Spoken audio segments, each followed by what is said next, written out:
要说最近中国大陆什么电影最火、最具争议，那肯定是731了。这部号称筹备8年、宣传为还原历史真相的电影还没有上映，预售票房就已经破亿，首日观影场次更是刷新了中国影史记录。那这部电影到底拍得如何？咱们今天就好好聊一聊。先说结论啊，这电影不光烂，还是对历史的一次羞辱。导演这种对民族苦痛娱乐化的消费方式，对不起，如此严肃的题材，如果说南京照相馆是刻意回避苦难镜头，不想让观众太难过，那么这部731就是在故意将其赤裸裸暴露出来，不是为了推动剧情，因为那些限制级片段跟剧情真的没什么关系，也不是为了揭露日军暴行。这个导演他只是想通过这些感官刺激来制造噱头，吸引票房。而且想要看限制级镜头的观众也不必去影院看了，因为本片的大部分桥段都与日本人的实验没什么关系，为数不多的几个恐怖镜头都放在预告片里了。首先我必须上纲上线的说一句，如此严肃的话题，导演在影片中竟然加入了不少荒谬恶趣味的桥段，这就离谱，你知道吗？在解说之前，先让我们一起做些电影里的选择题。如果你在上世纪40年代遇到一个走街串巷靠变戏法谋生的小男孩，那么他可能是怎么样的着装？各位可别眨眼了，叔叔过去了。走，打开您看，这是2个了。假如你在抗战时期被日军抓走，他们用头套蒙住你的眼睛，把你带到一个完全陌生的地方，在那里你亲眼看见自己的师傅被日本人残酷折磨，在这种情况下你会怎么说？师傅，我们是来到天堂了吧？别胡说。假如你是日军731部队的一名头目，从事细菌研究多年，把中国人当成实验材料，某天在基地里你们抓来了一批情况不明的中国人，就在这种情况下，如果你正好想去洗澡，你会怎么做？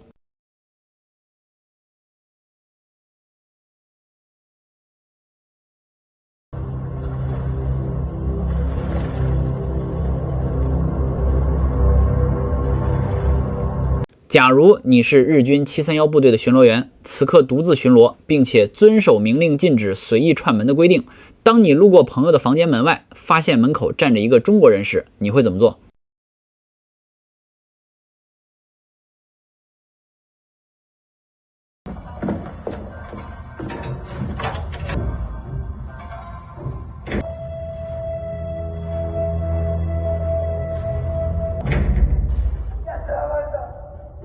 如果你是一个在731部队里靠装疯卖傻苟活了好几年的中国人，而逃跑的日子即将到来，此刻日本军官如常报你的编号时，你会怎么做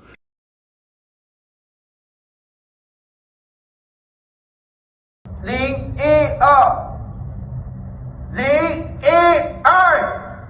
请叫我独吞山，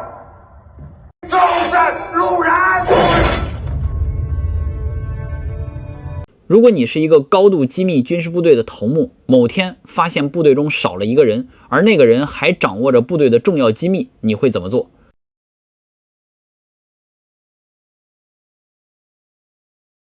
如果你是日军731部队的头目，坐在凳子上，面对一个只见过几次面的中国翻译，你会怎么做？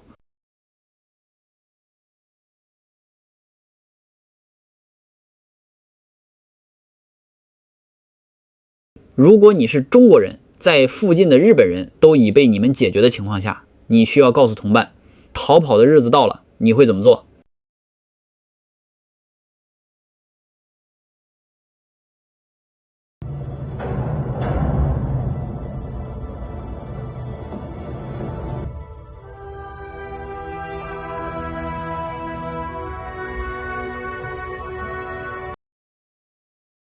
通过以上片段，大家应该能判断出这个片子有多烂了吧？这部电影的题材有很强的历史意义，但我们花钱来看电影，自然有权利说说自己的看法。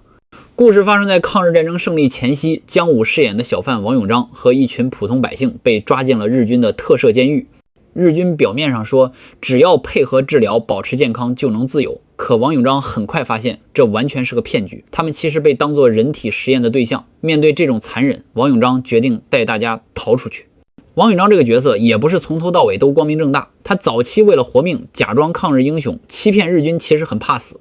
凭着多门语言能力，他被安排做翻译、打扫卫生、送饭，甚至被其他囚犯骂作汉奸。直到后来他真正看到人体实验的残酷，才决定带大家逃生。所以这部电影讲他个人成长的部分占了很大篇幅，如果换个名字叫王永章越狱记或者抗日大逃杀，其实都说得通。虽然人体实验的镜头不多，但几种代表性实验还是有呈现，比如冷冻、火烧、负压、切割、鼠疫、跳蚤、感染，甚至活体剖腹取子。虽然每种实验的时间不长，但单个镜头的尺度非常大，可以说是我近10年来在国内院线里看到的尺度最大的一部电影。如果心理承受能力差或者打算带孩子看的朋友，建议谨慎。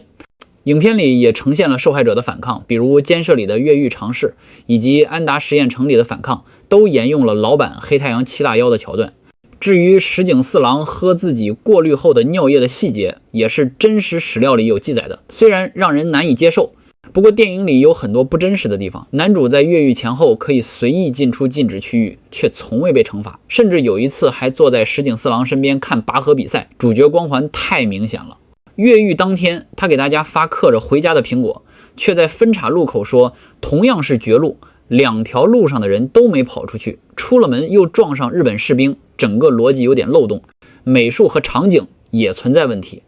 导演过于追求画面美感，实验基地显得漂浮不真实，到处都是崭新，一尘不染。而历史上的731基地从1936年建成到日本战败已经用了9年，环境不可能这么新，服装、发型和道具也有明显现代感，让人容易出戏。影片中还有大量象征性意象，比如十字架、苹果，刻意感太强。部分女军官的角色也不符合历史事实，妆容精致，行为戏剧化，几乎成了抗日神剧的标志。角色口音也不真实，实验对象挑选逻辑混乱，让人怀疑。紧急情况下，男主怎么能一直躲过实验医学操作和中医药使用，也夸张失真，难以信服。